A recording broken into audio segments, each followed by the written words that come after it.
അപ്പസ്തോല പ്രവർത്തനങ്ങൾ 12 അധ്യായം. യാക്കോബിൻ്റെ വധം. അക്കാലത്ത് ഹെറോദോസ് രാജാവ് സഭയിൽപ്പെട്ട ചിലരെ പീഡിപ്പിക്കാൻ തുടങ്ങി. അവൻ യോഹന്നാൻ്റെ സഹോദരനായ യാക്കോബിനെ വാളിനിരയാക്കി.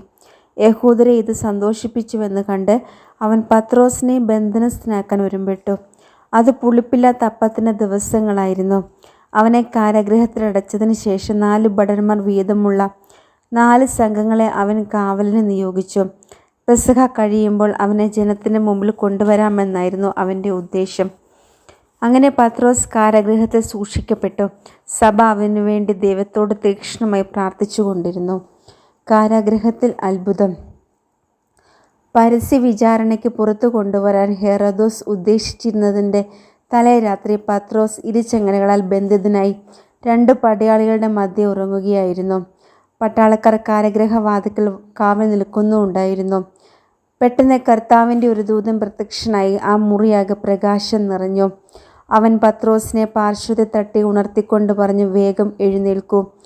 അപ്പോൾ അവൻ്റെ കൈകളിൽ നിന്ന് ചങ്ങലകൾ താഴെ വീണു. ദൂതൻ അവനോട് പറഞ്ഞു, നീ അരമുറക്കി പാദരക്ഷകൾ അണിയുക. അവൻ അങ്ങനെ ചെയ്തു. ദൂതൻ വീണ്ടും പറഞ്ഞു, മേലങ്കി ധരിച്ചുകൊണ്ട് എൻ്റെ പിന്നാലെ വരിക. അവൻ പുറത്തിറങ്ങി ദൂതനെ അനുഗമിച്ചു. എങ്കിലും ദൂതൻ വഴി സംഭവിച്ച ഇക്കാര്യം യാഥാർത്ഥ്യമാണെന്ന് അവന് തോന്നിയില്ല. തനിക്ക് ഒരു ദർശനം ഉണ്ടായതാണെന്ന് അവൻ കരുതിയുള്ളൂ. അവർ 1-ാമത്തെയും 2-ാമത്തെയും കാവൽ സ്ഥാനങ്ങൾ പിന്നിട്ട് നഗരത്തിലേക്കുള്ള ഇരുമ്പു കവാടത്തിലെത്തി. അതവർക്കായി സ്വയം തുറന്നു. അവർ പുറത്ത് കടന്ന് ഒരു തെരുവ് പിന്നിട്ടപ്പോൾ ദൂതൻ പെട്ടെന്ന് അപ്രത്യക്ഷനായി. അപ്പോഴാണ് പത്രോസിന് പൂർണ്ണബോധം വന്നത്. അവൻ പറഞ്ഞു, കർത്താവ് തൻ്റെ ദൂതനെ അയച്ച് ഹെറോദോസിൻ്റെ കരങ്ങളിൽ നിന്നും യഹൂദന്മാരുടെ വ്യാമോഹങ്ങളിൽ നിന്നും എന്നെ മോചിപ്പിക്കുന്നുവെന്ന് ഇപ്പോൾ എനിക്ക് വ്യക്തമായി.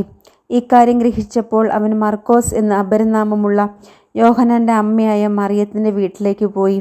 അവിടെ വളരെ പേർ സമ്മേളിച്ച് പ്രാർത്ഥിച്ചു കൊണ്ടിരിക്കുകയായിരുന്നു. അവൻ പടിവാതിക്കൽ മുട്ടിയപ്പോൾ റോദ എന്ന വേലക്കാരി ഇറങ്ങി വന്ന് നോക്കി. പത്രോസിൻ്റെ സ്വരം തിരിച്ചറിഞ്ഞ് അവൾ സന്തോഷഭരിതയായി വാതിൽ തുറക്കുന്ന കാര്യം മറന്ന് അകത്തേക്ക് ഓടി ചെന്ന് പത്രോസ് വാതിക്കൽ നിൽക്കുന്നു എന്നറിയിച്ചു. നിനക്ക് ഭ്രാന്താണ് എന്ന് അവർ പറഞ്ഞു.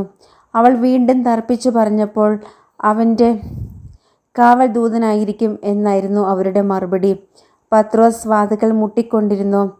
അവർ കതക് തുറന്നപ്പോൾ അവനെ കണ്ട് വിസ്മയിച്ചു.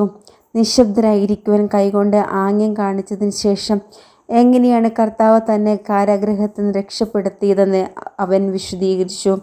ഈ സംഭവം യാക്കോബിനോടും സഹോദരന്മാരോടും പറയണമെന്ന് അവൻ ആവശ്യപ്പെട്ടു. അനന്തരം അവൻ അവിടെ നിന്ന് പുറപ്പെട്ട് വേറൊരു സ്ഥലത്തേക്ക് പോയി. പ്രഭാതമായപ്പോൾ പത്രോസിന് എന്ത് സംഭവിച്ചിരിക്കുമെന്നതിനെക്കുറിച്ച് പടയാളികളുടെ ഇടയിൽ വലിയ പരിഭ്രാന്തിയുണ്ടായി.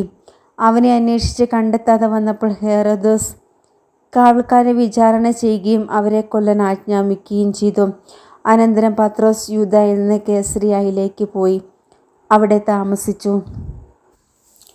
ഹെറോദോസിൻ്റെ ദുരന്തം. ടൈറിലും സീദോനിലുമുള്ള ആളുകളോട് ഹെറോദോസിന് വൈരമുണ്ടായിരുന്നു. അവർ ഒത്തുചേർന്ന് രാജാവിൻ്റെ അടുത്ത് ചെന്ന് അവൻ്റെ പള്ളിയറക്കാരനായ ബ്ലാത്തോസിനെ സ്വാധീനിച്ച് സമാധാനത്തിനു വേണ്ടി അപേക്ഷിച്ചു. കാരണം അവരുടെ ദേശം ഭക്ഷ്യസാധനങ്ങൾക്ക് ആശ്രയിച്ചിരുന്നത് അവൻ്റെ രാജ്യത്തെയാണ്. ഒരു നിശ്ചിത ദിവസം ഹെറോദോസ് രാജകീയ വസ്ത്രങ്ങൾ ധരിച്ച് സിംഹാസനത്തിൽ ഉപവിഷ്ടനായി അവരോട് പരസ്യമായി സംസാരിച്ചു. ജനക്കൂട്ടം വിളിച്ചു പറഞ്ഞു, ഇത് ഒരു ദേവൻ്റെ സ്വരമാണ്, മനുഷ്യൻ്റേതല്ല. പെട്ടെന്ന് കർത്താവിൻ്റെ ഒരു ദൂതൻ അവനെ അടിച്ചു വീഴ്ത്തി. എന്തെന്നാൽ ദൈവത്തിന് അവൻ മഹത്വം നൽകിയില്ല. പുഴുക്കൾക്കിരയായി അവന് അന്ത്യശ്വാസം വലിച്ചു. ദൈവവചനം വളർന്നു വ്യാപിച്ചു. ബർന്നബാസും സാവൂളും തങ്ങളുടെ ദൗത്യം പൂർത്തിയാക്കി ജെറുസലേമിൽ നിന്നു തിരിച്ചു വന്നു.